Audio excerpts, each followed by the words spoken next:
Have you ever wondered why some products feel super high quality, super premium, and then some other products just feel thin? They feel sort of like they're not worth the money. This primarily comes down to the fabric, and specifically comes down to the thickness of the fabric. When trying to understand fabric thicknesses, you might have heard of the term GSM. You might have seen this word thrown around by designers or maybe by people that you're dealing with on Alibaba or other types of suppliers. What does this term mean? And ultimately, how can it impact the products that you're creating? That's exactly what we're going to be discussing in today's episode. So in short, what the term GSM means is it's an acronym for grams per square meter. Essentially, it's if we were to take a fabric and we were to take a 1 meter by 1 meter square of that specific fabric, we were to put that fabric on a scale, the amount of grams that we would see show up on that scale meter would be the GSM of that specific fabric. And generally, as we understand, the thicker the fabric, the higher the GSM. So within the context of sportswear design, why does GSM actually matter? Let's look at the two extremes. If we have too low of a GSM, generally the fabric is very thin, so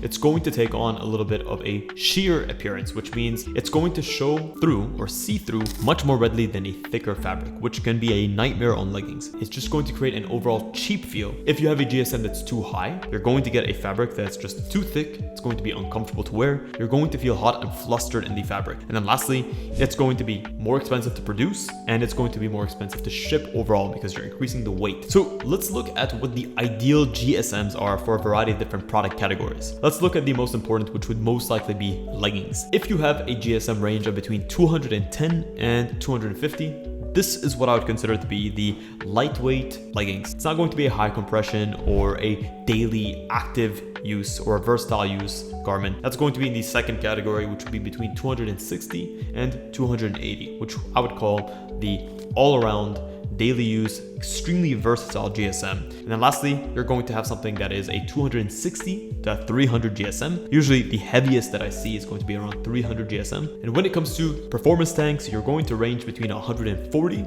all the way to 160. And if you want something that's more balanced, or your everyday t-shirt, between 170 and 190. If you want something that's definitely more heavy, between 220 and 240, it's going to be your 100% cotton. For gym shorts, on the other hand, you're going to have a lightweight offering at no less than 130 because you don't want them to be see-through. That's just my opinion. Go for something that's around 180 to 200 GSM for a medium weight, and then when it comes to a heavyweight, go for something that's around 200 to 230. When it comes to hoodies, you're gonna have a lightweight hoodie between 280 and 320. For a medium weight hoodie, between 320 and 380. These are going to be your general all-purpose, all-around hoodies. You might be looking at 400 GSM plus. Typically, those kinds of hoodies, we tend to see them a lot more in streetwear-inspired sportswear. One thing to note is GSM is not sort of a linear curve across all products. With knitted fabrics, a lot of what we've discussed stands true. With woven fabrics, it wouldn't make sense. You would never have a woven fabric that's around 400 GSM. Just the way that woven fabrics are made, where you have the weft and the warp yarns arranged like this, it just creates a much more compact fabric, and you'd never have something over 250, 260 GSM. When it comes to thinking about GSM in your product design and development process, my best tip is going to be go and find a supplier and then ask them for the fabrics you typically use predominantly across the board, and maybe ask them for a variety of different weights of that specific fabric composition. Catalog them, add a sticker that gives you the GSM and the composition, and then create your fabric library that you have on any hand, where you can see in the future, okay, now I can actually spec that in my tech pack because it's essential that you put the GSM in your tech pack. So make sure that everything that you have in your tech pack corresponds with the weight of fabric that you're using. Well guys, that's it. That is a wrap on this episode. If you guys enjoyed this episode, please consider smashing a massive thumbs up and consider subscribing to the channel if you haven't done so already. Also, if you want my personal opinion in terms of what GSMs you should have for a specific collection that you have coming out, you can check the link in the description. I offer one-on-one consultation calls every single week. My slots are limited, but I'll be more than happy to hop on that call with you guys. I say this from the very bottom of my heart. Thank you so much